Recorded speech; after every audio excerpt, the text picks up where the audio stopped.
The calls for the resignation and prosecution of Pantami, the embattled Minister of Communications and Digital Economy, and also a renowned Muslim cleric, has continued unabated, having expressed views sympathetic to groups such as Al-Qaeda, the Taliban, and Boko Haram in the recent past. However, Nigeria's presidency has thrown its weight behind the embattled minister, saying it stands behind the minister and that the minister is currently subject to a council campaign instigated by those who seek his removal. Critics have wondered, why will the presidency be defending a minister? Can Pantami be prosecuted for acts of terrorism, having expressed such extreme views? To look at these issues and other underlying factors is a legal practitioner, Barrister Inibehe Effiong. Welcome to the program, Barrister. Thank you. Thank you for having me. Barrister, why, in your view, has the presidency come out to defend the minister so strongly at this time? Thank you. Apparently because the current regime has not hidden its support for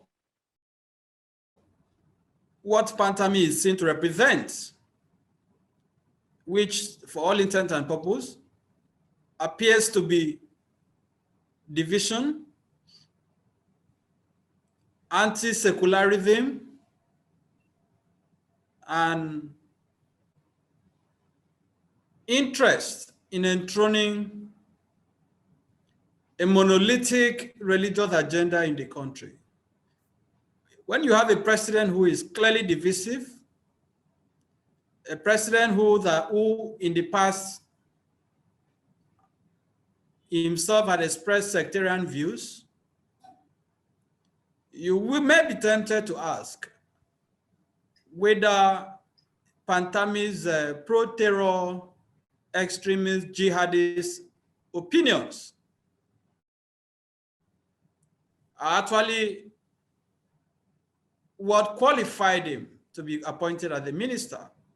So when we say that the president or the presidency, as it were, has expressed support, nobody should be surprised, because this president appears to agree with what Pantami said, and they have not proven us wrong in any way, which is very unfortunate, because you cannot have somebody in the Federal Executive Council who has gone on record to say that Osama bin Laden is a better Muslim than him.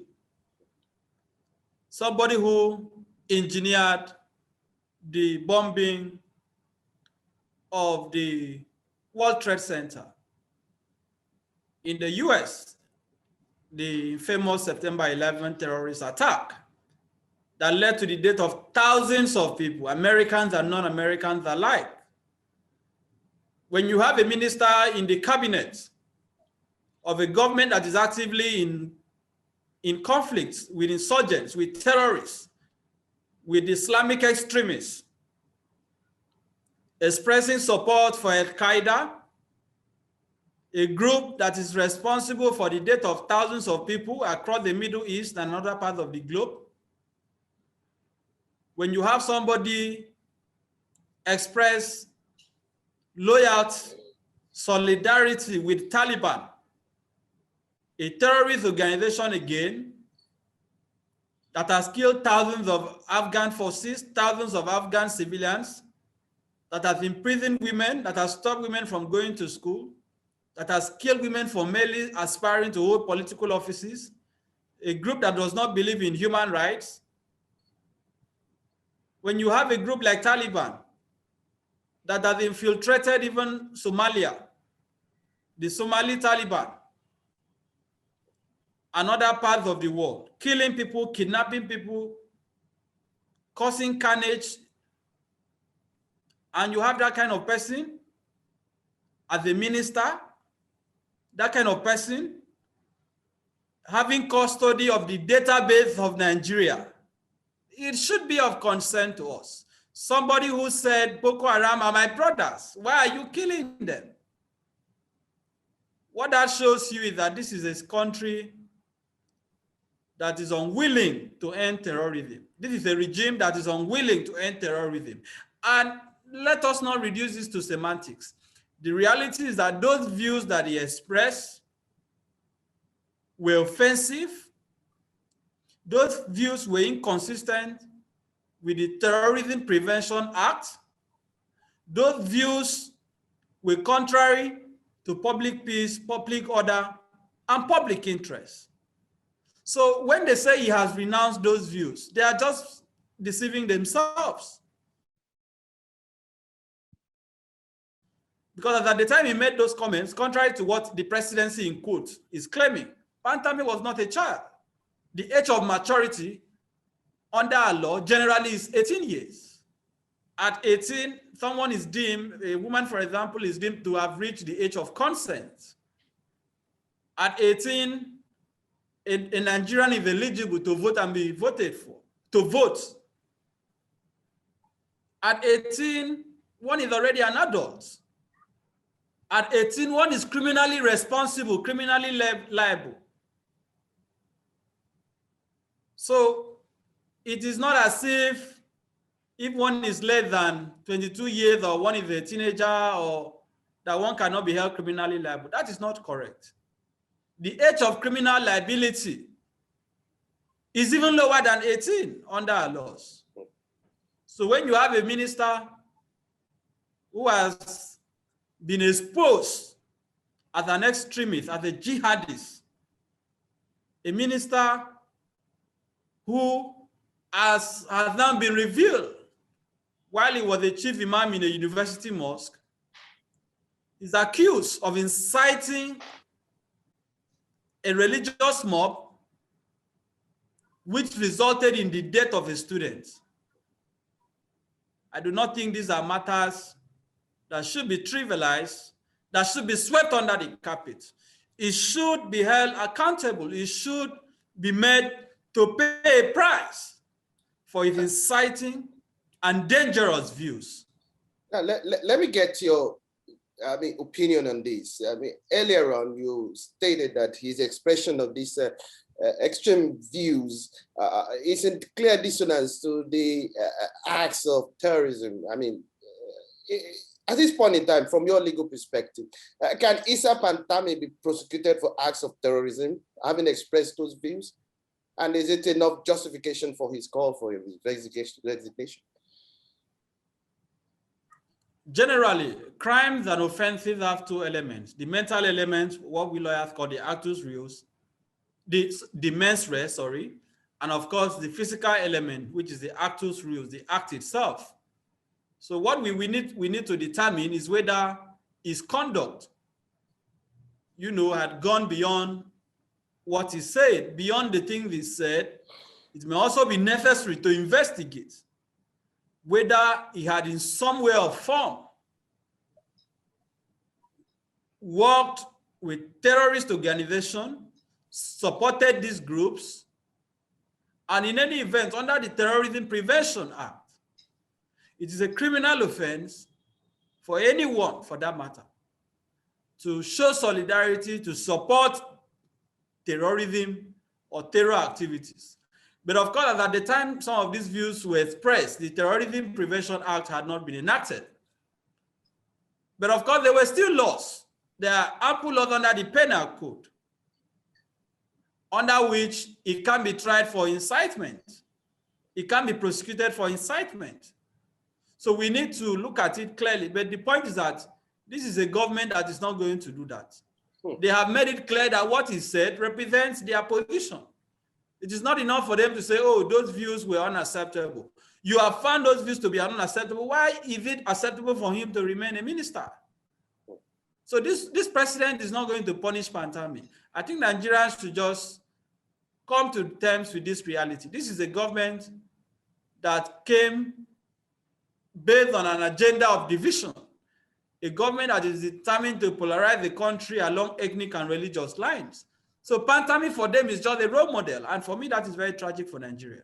That's quite tragic indeed. Let me also get your view on this. Still on the presidency stance, as well as the stance of some prominent folks on social media, and it seems to be defending his Pantami, saying that any criticism of Pantami is an attack on the North or is an attack on Islam. I would like to get your view on this. And also, if possible, could you also add, we've seen Northerners rally around their politicians and, clerics, especially of Northern extraction. Let's also get this context. Why this disparity if it's the other way around? Unfortunately, this sentiments are very popular online.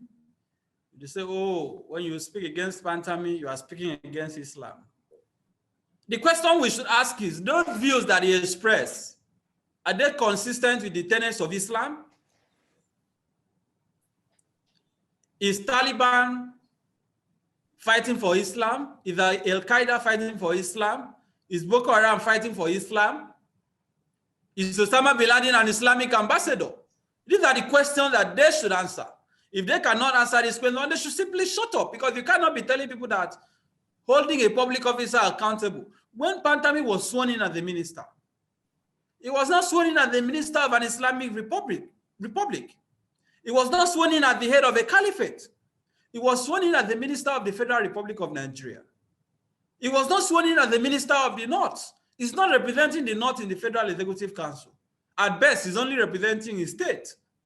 Neither is he representing Islam on the Federal Executive. Except that is what they are saying. If the position is that Pantami is representing Islam in the Federal Cabinet, then they should come out clearly and say so. But if it's not representing a religion, it's not representing ethnicity in the cabinet, why should questioning his past, his antecedents, be reduced to a religious matter? But this is what politicians do. This is our fault line as a country. They use religion to divide the citizens so that they can distract Nigerians from the main issue, which is that we currently have somebody keeping the database of Nigerians who has expressed support for terrorists in clear and on specific terms. So we cannot continue to allow these ethno-religious, centrifugal forces to bring us down as a country. We must find a way to hold public officers accountable without reducing it to religion. When Kemi Adeosun, the Minister of Finance, was found to have forged her NYSC certificate, Nigerians demanded her resignation and she resigned. Nobody said this was a campaign against the Yorubas. This was a campaign against the Westerners. This was a campaign against Christianity. Why is it different? Is it because Pantami is an Islamic sheikh? Is it the only qualified Muslim from the North that can occupy that office? So if Pantami is not representing a jihadist agenda in the cabinet, if he was not appointed to lead a jihad or to pursue the cause of Islam in the cabinet, it is insulting to Nigerians for people to say that criticizing or attacking Pantami in quotes is an attack on Islam. What they are doing is a desecration of Islam. What they are doing is an attempt to scandalize Islam. They are telling Nigerians that this is how we want you to view Islam. I do not think that is fair to Muslims who are peaceful, to Muslims who do not share his views, to Muslims who do not believe in his understanding of a Nigerian state. I think it's also unfair to citizens of this country who are victims of terrorism, to Muslims who have been killed by Boko Haram, to people across the world that have been murdered by Taliban and Al-Qaeda. These are comments that are unforgivable. As far as I'm concerned, these comments are simply unforgivable. You cannot say that Osama bin Laden is a better Muslim than you. You cannot be endorsing Taliban. You cannot be saying they are fighting the cause of Islam. With the atrocities that these criminals have committed, these terrorists have committed across the globe, these are simply comments that are unforgivable. Even if we are to forgive him, he has no business occupying a public office. That is the point. That is the point. He has no business occupying a public office. Now, The National Assembly has actually kept a mute indifference as far as this is concerned. And one begins to wonder, has this confirmed its rubber stamp and docile status, considering the fact they have not taken any concrete steps to ensure that Pantami resign or be sacked? The National Assembly, tragically, led by Senator Ahmed Lawan and Mr. Femi Bajaber-Mila, they had long surrendered their legislative authority to Buhari. They have surrendered the power of the parliament to the president. They have abdicated from their oversight responsibilities. They have made it clear that they do not represent Nigerians. Theirs is just a partisan and primordial agenda. They don't care about whether Nigeria bonds or not. If there was any doubt about the fact that this current National Assembly is anti-people, is a parliament without integrity, that doubt was cleared the day that the Senate started to confirm the former service chiefs as non-career ambassadors. Anyone who had hope, anyone who believed that this National Assembly is redeemable would have lost that hope on that day. When the same Senate has sat and passed vote of no confidence on these service chiefs, even passed resolution demanding their removal, indicting them for incompetence, service chiefs that cannot account for the billions of dollars that they were given to buy arms for our troops, for soldiers, the military, the same Senate shamelessly, and cowardly so, starts to confirm them as non-career ambassadors, as image, people who should project the image of the country. That is the National Assembly that we are talking about. That is not a parliament that you will expect to hold Pantami responsible. This parliament has not held Buhari responsible for anything. It is about the worst in the history of this country since 1999. It is about the worst. Look at what is going on. They have become complicit in the atrocities of this regime. The nepotism of this government would not have been possible if the National Assembly was not compromised, if the Senate President had any integrity left in him.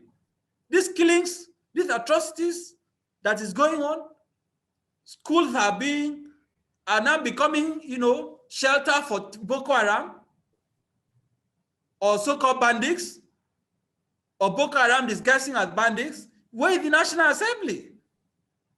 What have they done? Nothing. Apart from going to the villa to drink wine with the president, and they come out and make ridiculous statements of condemnation that they are urging. What is so difficult about impeaching the president? They have the power to do so. They have the power to remove the president, who has shown clear incompetence, clear lack of mental capacity to lead the country. So this is the National Assembly that is in bed with executive impunity. This is the National Assembly that has made up its mind to frustrate Nigerians. This is the National Assembly that has tolerated the atrocities of this regime. So if we are expecting them to pass a resolution to demand the removal of the sacking of Pantami, even though their resolutions are now meaningless because the president knows that he can afford to take them for granted and nothing will happen. For me, this is very unfortunate. It is heartbreaking. Look at the silly appointment that this president has made. The sectional, the sectarian appointments. The same Senate sits to confirm these appointments. How did Pantami become a minister? That is an indictment on the parliament itself. This take a bow and go ridiculous culture that they have been implementing over the years. How did Pantami become a minister? Where was the State Security Service? Who did a background check on him? What was the security report about Pantami before he was appointed? So what that shows you is that as a country, our institutions are totally decadent. Because if you had a country whose institutions are functioning, if we had an intelligence gathering agency that is focused on intelligence, on national security, and not on pursuing those they perceive as opponents of the president, if you had a state security service that is committed to upholding the interests of the country and not the partisan interests of the ruling party, Pantami would let us even assume, because we had a former deputy director of the agency who came out to say that they would have known about these things. They would have submitted a report. But the SSF spokesperson came out and distanced himself from that comment. What does that show you? It shows that our institutions are compromised. And this compromise didn't start today, but it has become worse under a president who promised a fraudulent change. A change that has only made things worse. I listened to the governor of Niger State yesterday, or last night, crying bitterly that Boko Haram has taken over territories in the state. They've hosted their flag. And you have a commander-in-chief hiding under his bed in Aso Rock. You have a National Assembly that has gone to sleep. Currently, the judiciary is even on strike. Parliamentary workers are on strike because of executive impunity. All what that this shows you is that we are living in denial. The country is falling apart, and the reality stays us. We can deny, we can pretend, but every single day that we wake up in this country, it is tragedy upon tragedy.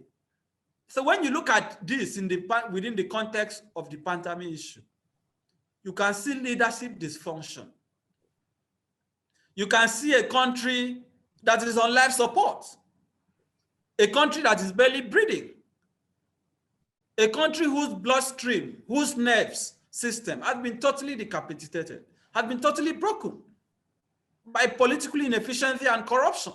So Pantami, within the context of what I have said, the daily killings that are going on for the sake of victims of terror, it should be used as a scapegoat. It should be used to set an example that you cannot express support for Islamic jihadists, for terrorists who are murdering people, and subsequently find yourself occupying the office of minister in a country.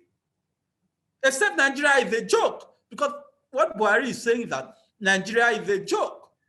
The so-called, whatever they mean by presidency. I don't understand why we keep saying the presidency says, the presidency denies. You know, Baba Chela will ask us to ask, who is the presidency? When is the president going to say? When will Buhari come out to say, this is my position? So you cannot allow that kind of person to remain as the minister. I don't even feel safe as I am now. Because you have a pro-terrorist, you have a sympathizer of terror keeping our data. What is the guarantee that we are safe? That our national identity database, national identity number is safe with Pantami? You cannot guarantee me that. You cannot. Even if he has shown contrition, even if he has apologized, he has to resign. There has to be consequences. There has to be restitution. It is a slap on the faces of those who are victims of terror attack to allow somebody who has openly in the past endorsed terrorism remain a minister. Now, finally, let's get your perspective on this. Earlier on, you talked about this government promising change when it came into the stage, and the leadership that actually promised to lead but now offers incompetence and contempt as well as con to the people. How, in your candid opinion, will this scandal involving Issa Pantami eventually come to an end? And is there any honor and integrity still left in the presidency? You cannot shame the shameless. That is the point. The only people who are pretending for this president are some Nigerians who are still supporting him for reasons unknown, best known to them. Buhari has been clear that he's incompetent. Even after 2019, he told us that age is going to affect him. He will not be able to function. So anybody that is still having some delusion that there is hope somewhere or that we will wake up to some miraculous change, that person is living in denial. This is a government that has failed. This is a president that has become an international embarrassment. Look at what is going on across the world.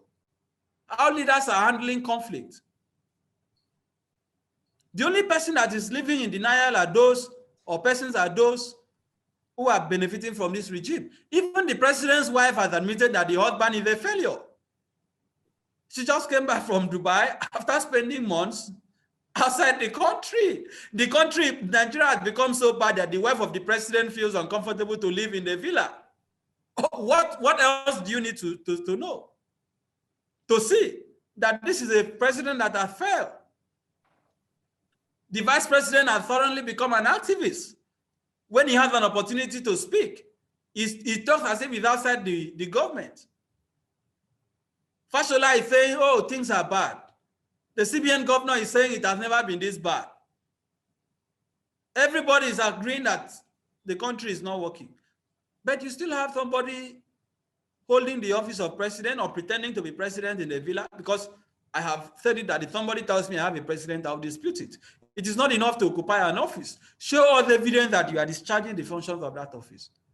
So for me, we should just be ready to continue. I don't think these things are going to end. I do not see any hope anywhere. As long as the man Buhari is the president, the reality is that nothing is going to change. Things will only get worse. Even this morning, I was reading that people are being killed. This morning, the reports are emerging. The country is on fire. Look at how he has mismanaged the IPOB crisis. The decision to declare IPOB a terrorist organization was ill thought. It was not necessary. It has only escalated things. You cannot be preaching dialogue for Boko Haram, disguising as bandits, with Sheikh Gumi as a Boko Haram peace ambassador or negotiator of bandits, and at the same time you are militarizing the Southeast. You are refusing to listen to those who are seeking secession. Some of us don't believe that secession is necessarily the problem or necessarily the solution. But those who believe in it, they have the right to be heard. This president has divided the country along religious lines in an unprecedented manner. His appointments have been based on religion and ethnicity. He has only ended up bringing up incompetent people. The armed forces, their morale has been totally reduced. The military is overstressed. They are fighting from all fronts. You have a country where the, people, so-called unknown gunmen, insurgents, can invade a police station, a state police command, as it happened in Imo State, and burn down dozens of vehicles, and policemen ran away. State police command, what does that tell you? The country is at war. So let us stop this delusion that, oh, there is hope or that some change is going to take place. Buhari has made it clear to Nigerians that it's a failure.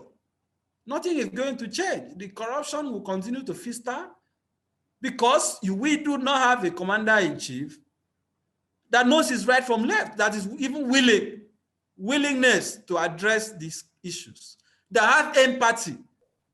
How can criminals find succor in kidnapping students? The school should be the safest place.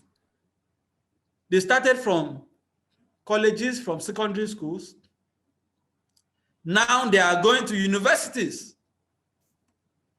Kidnapping, killing, daily, and we are normalizing these things from Benue to Plateau. Killings are taking place daily. So where is the president? He has gone on hiding. He's in hiding. So Nigerians must have to find a way for themselves to fight for this country. If we wait for this president, all of us will be destroyed. All of us will be killed if we wait for Buhari to rescue the country. Barrister Inibehe, thank you so much for your insightful analysis and perspective. Oh, thank you. Thank you for